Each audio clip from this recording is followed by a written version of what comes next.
In this short lecture, we will be discussing your final essay of the semester. This is going to be the American Family and Sitcoms essay.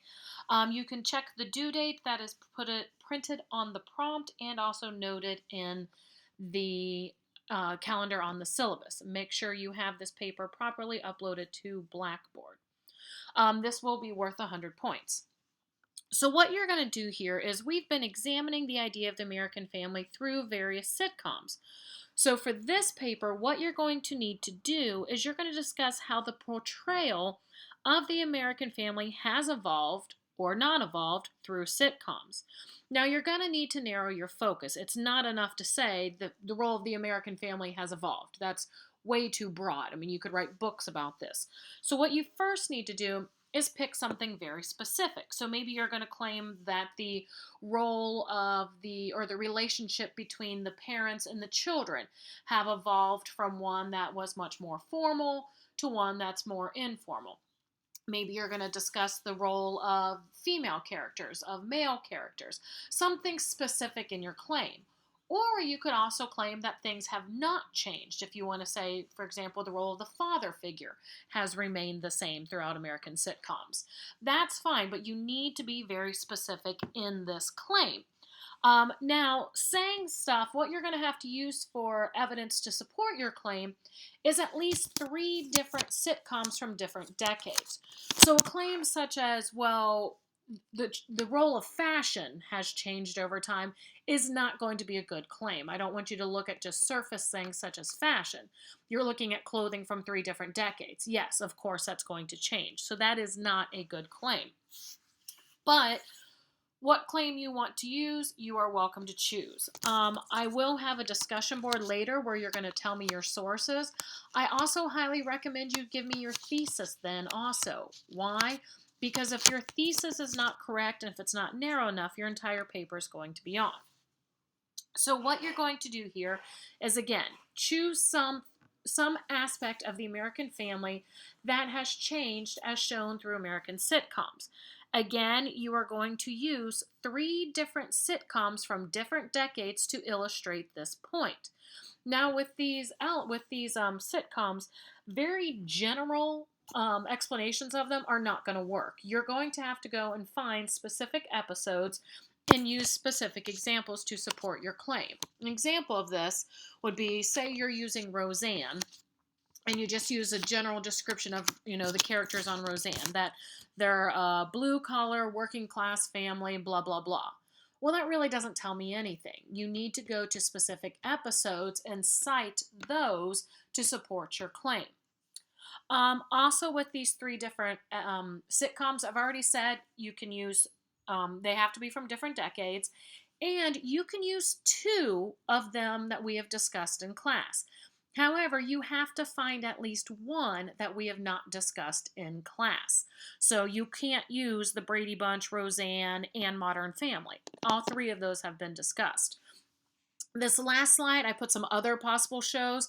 There are hundreds upon hundreds of possible American sitcoms. And remember, these need to be sitcoms. Things such as Shameless, Gilmore Girls, those are not American sitcoms. So make sure you have those correct. All right. Also, what you have to do is then you also have to use at least 2 of the articles that we have discussed in class in your paper. You do not have to do any outside research on those articles. These are articles you should have already read, and you will use them to support your paper. How you use them is up to you. Now, how I want you to focus on this paper is the first thing you need to do is to define the American family. Because if you're going to discuss how this American family has changed, you need to first establish what this American family as seen through sitcoms is.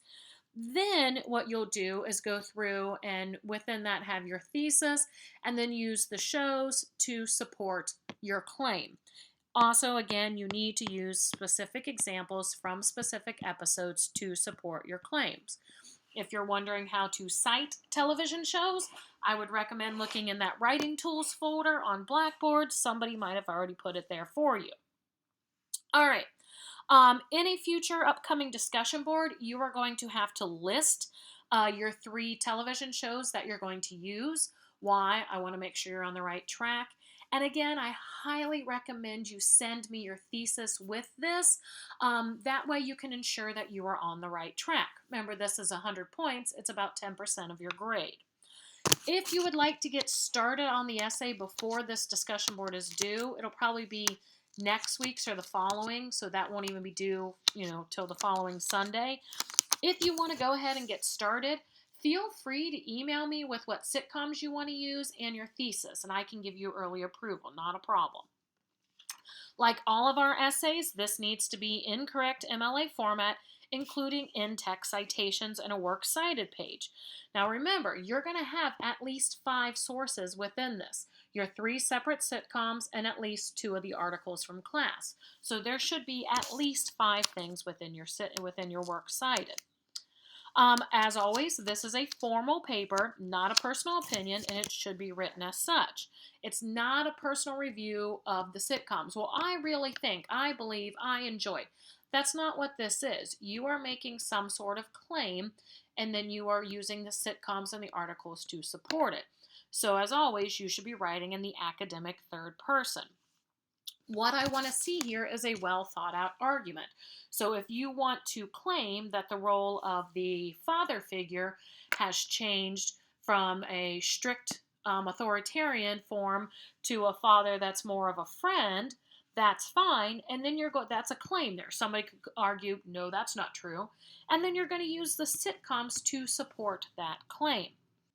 As always, if you have any questions or concerns, you can shoot me an email. Also, if you want to set up a meeting, email me. We will find a time and a place and a way to make that meeting happen. And meetings can include anything from, going through a draft together, or if you're just like, I'm stuck, I can't get started. Let me know. I cannot help if I don't know there's an issue. Again, remember all the essays are due on Blackboard in correct MLA format. Any essays that don't have a works cited and in-text citations will automatically receive a 0. And as always, any form of plagiarism will result in a 0 for the grade. So please do not commit academic suicide. If you have any questions, please again, let me know.